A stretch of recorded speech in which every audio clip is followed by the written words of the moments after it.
Parce que ce qu'il faut savoir, c'est que quand tu décides de prendre une décision et que les autres sont contre toi, ça veut dire qu'il faut que ça marche.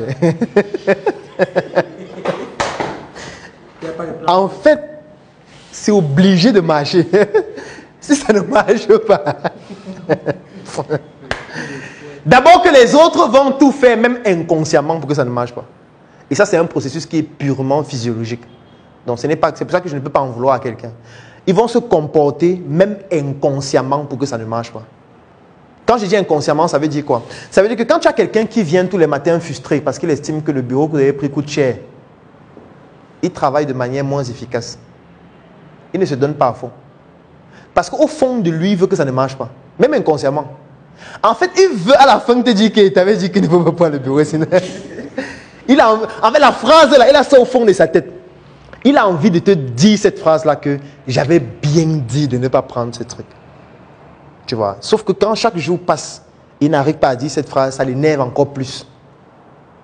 Donc, ce qui fait que dans son travail, ça aura un impact négatif. Il ne va pas se donner à fond. S'il doit prospecter 100 personnes, il va prospecter 25. S'il doit descendre sur le terrain, il va dire qu'il fait chaud.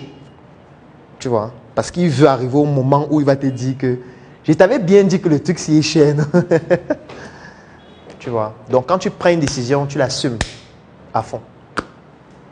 Je me rappelle un jour, on a un actionnaire de SM qui nous dit pourquoi on a ouvert la boutique à Place, c'est trop cher.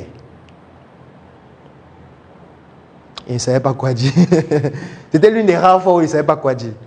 Il dit qu'on aurait pu prendre un truc à Mokolo, non, ça aurait été moins cher, une petite boutique simple. Je reste comme ça, je regarde le monsieur et je dis, c'est pas possible. Je dis, monsieur, nous sommes bien là-bas. Parce que si il commence à t'expliquer maintenant, ça sera qu'il te manque de respect, je suis méprisant, je suis arrogant, non. Mieux, il te dit juste que monsieur, madame. Tout ce que tu dois réfléchir, ce sur quoi tu dois réfléchir, c'est comment faire pour que ça marche. Ne me dis plus que pourquoi on est là-bas. On est déjà là-bas, point. Je ne sais pas comment on va faire pour rester là-bas, mais on est là. Point final. Parce qu'après, tu avais des gens qui parfois ne comprennent pas ce que vous faites. Ils ne comprennent rien à ce que vous faites. Et du coup, ils ne comprennent pas que tes décisions sont guidées par des déterminants. Et lui, il voit son problème. C'est pour ça que je dis que le bonheur est égoïste. Lui, il voit juste lui. Il ne voit pas que c'est quelque chose de macro. Moi, je me rappelle, il y a un investisseur qui accélère les gens. Oh, vous portez plainte. Bon, je ne sais pas si c'est un mot qui fait peur. Mais bon, c'est pas grave. Il m'écrit. Il me dit vraiment, vous êtes les escrocs, les malhonnêtes, machin et tout ça. Vous devez me rembourser, machin et tout. J'ai dit vraiment, monsieur, vous avez raison. Je sais que c'est difficile. La rentrée scolaire, les enfants qui doivent aller à l'école, vous n'avez pas d'argent et tout.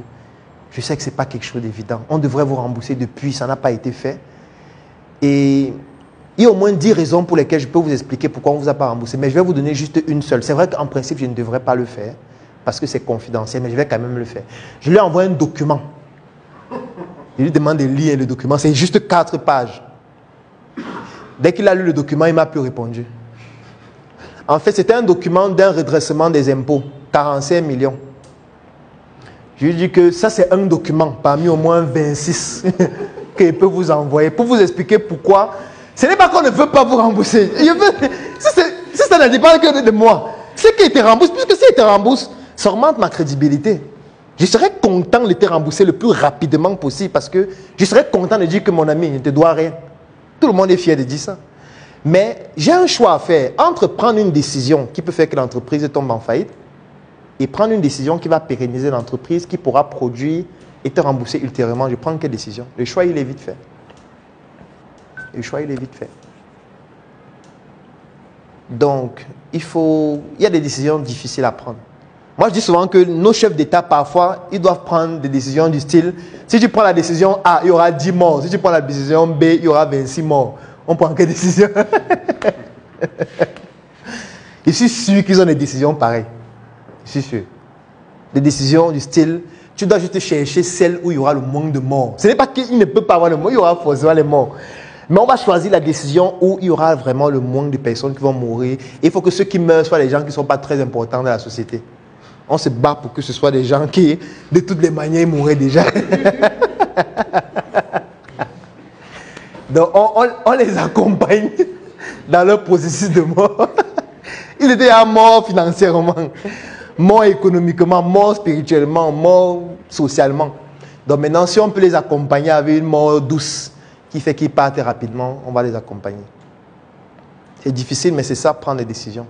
Parce que quand vous prenez seulement le cas d'une petite entreprise, comment ça nous dépasse là, comment ça nous tape au sol. Imaginez un pays où maintenant il y a 26 millions de personnes, où il y a 100 millions de personnes. Imagine le genre de décisions qu'il faut prendre, c'est de la magie.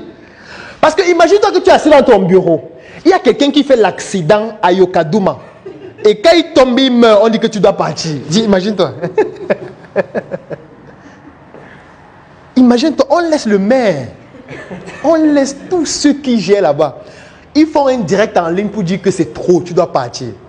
Ils n'ont pas totalement tort parce qu'indirectement, tu es aussi responsable. C'est toi peut-être qui les a nommés. Même si on les a élus, ils sont de ton parti. Même s'ils ne sont pas de ton parti, ce sont les ressources du pays qui doivent permettre de développer et tout ça. Mais attends, il y a un problème.